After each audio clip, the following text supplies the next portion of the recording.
lorsqu'on se souvient, il y a encore quelques mois, on nous annonçait dans les médias, bien sûr, occidentaux, que des hommes armés, des hommes en tenue, justement, burkinabés, ont massacré une soixantaine de personnes dans un village de ce côté-là. Et bien sûr, ça nous amène à nous interroger, effectivement, sur les véritables personnes derrière justement ce type d'acte. Mais avant d'y aller, président Matomba, alors on a au Niger une ambassade avec un ambassadeur qui refuse de quitter le territoire malgré les injonctions justement des autorités, des nouvelles autorités.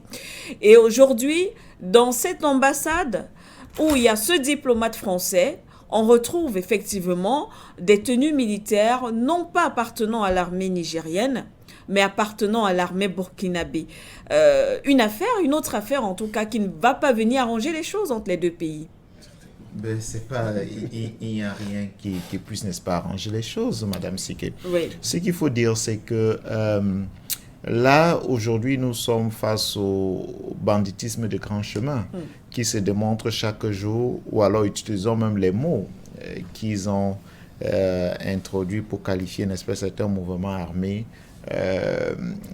en Occident qui, par ailleurs, sont des mouvements armés en Afrique. C'est du terrorisme international, ce que nous voyons là.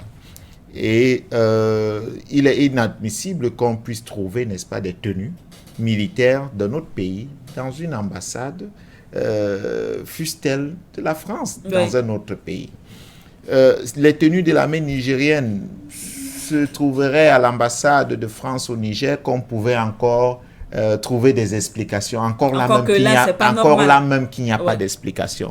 Sauf que là, on parle de tenue militaire du Burkina Faso. Ça veut tout simplement dire que la France démontre aujourd'hui aux yeux du monde la position qu'elle a toujours eue vis-à-vis de l'Afrique, qui est une position de paternalisme, qui est une position dans laquelle, à partir de Paris, on décide ce qu'on doit faire dans tel pays et tel pays, on décide ce qu'on envoie dans tel pays et tel pays, et je crois que la libération de l'Afrique qui a repris, parce qu'il faut le dire, nous avons des pères fondateurs qui sont levés pour se battre véritablement pour la souveraineté de nos différents pays africains. Cette souveraineté qui a été arrachée, volée par des personnes qui ont été formées dans un système bien moulé et qui sont nos propres frères, qui sont revenus, qui ont occupé, et pour certains encore qui occupent, n'est-ce pas, des fonctions à la tête de nos différents États, dans l'intérêt uniquement de cette France ou des pays, n'est-ce pas, qui ont recolonisé, si vous voulez, n'est-ce pas, l'Afrique. Donc, il est important aujourd'hui de dire que cette nouvelle libération, cette souveraineté que nous sommes en train d'acquérir de nouveau, commence par le départ immédiat de toute force étrangère, quelle que soit, sur notre territoire. C'est-à-dire que oui, nous ne disons pas qu'il faut rompre totalement les relations avec des pays parce que nous sommes parfois obligés de collaborer, mais c'est nous qui devons définir le type de relations que nous aurons avec les différents pays. Cela passe aussi par la refondation, n'est-ce pas, de nos pays, commençant par la loi fondamentale, comme on l'a vu, n'est-ce pas, au Mali, en République centrafricaine. Et il ne faut pas perdre de vue quelque chose d'important, Madame Siké. Et c'est très important pour expliquer plus ou moins ce qui se passe de ce côté, aux côtés du Niger, aujourd'hui et du Burkina. Lorsque le président Touadéra arrive au pouvoir, il trouve pour l'armée centrafricaine 47 Kalachnikov. Donc il n'a rien. Voilà tout ce que l'armée a pour se défendre. Malgré les partenaires qui sont Attention, sur le territoire. Les partenaires qui étaient sur le territoire étaient des Français, chargés, n'est-ce pas, de la formation des militaires centrafricains. Vous savez avec quoi on entraînait les militaires? Avec du bois. C'est-à-dire des militaires avec des bois fabriqués en armes. C'est avec ça qu'on entraînait les militaires. Simuler les armes. C'est avec ça qu'on entraînait les militaires. Et lorsque le Centrafrique a voulu acquérir des armes, la France a livré des armes. Ça, c'est sans dire que la France s'est battue pour qu'il y ait un embargo contre les armes en Centrafrique. La France livre des armes sans munitions en Centrafrique. Et on dit aux gens, battez-vous contre des rebelles qui, n'est-ce pas, occupent plus de 70% de votre territoire.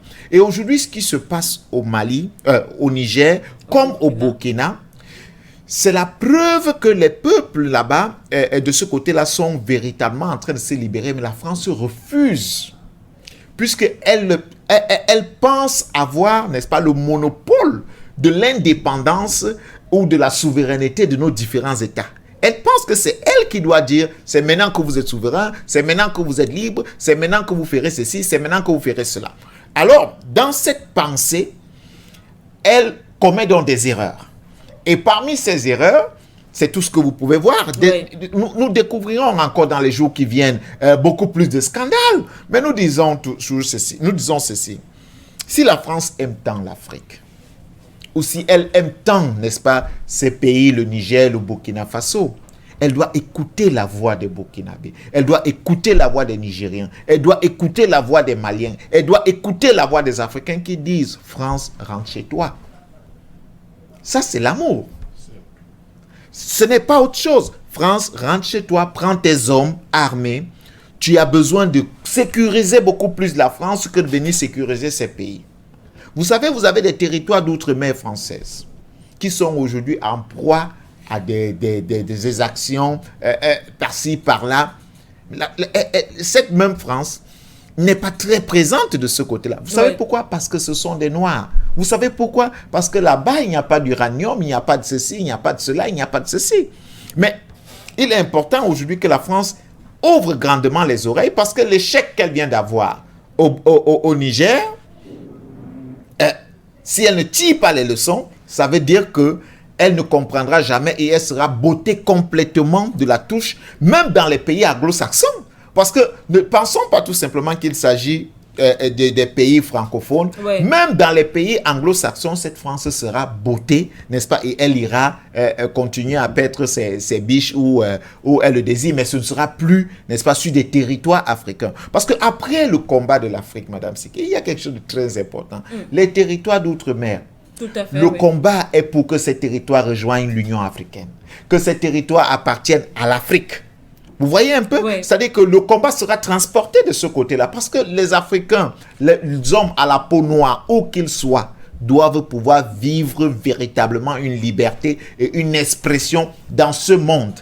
Ils ne doivent pas être, leur vie ne doit pas être conditionnée par un pays ou par une autre, par une race. Donc il est important de dire que ce qui se passe aujourd'hui au Niger, c'est beaucoup trop grave.